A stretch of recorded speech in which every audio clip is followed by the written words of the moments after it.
বাজারে রটিয়ে দেওয়া হচ্ছে অভিষেক বন্দ্যোপাধ্যায় বিজেপিতে যাবে।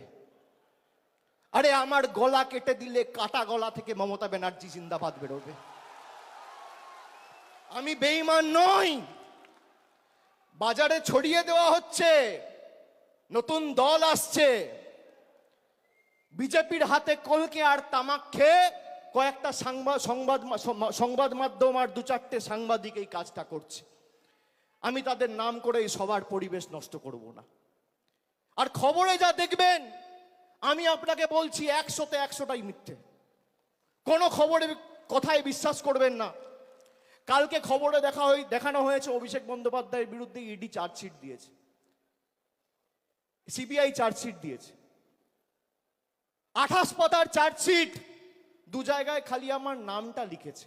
তাও অভিষেক বন্দ্যোপাধ্যায় কে, বাড়ি কোথায়, সাংসদ না বিধায়ক না পঞ্চায়েত প্রধান, কোথায় থাকে, কার ছেলে, কোনো পরিচয় নেই।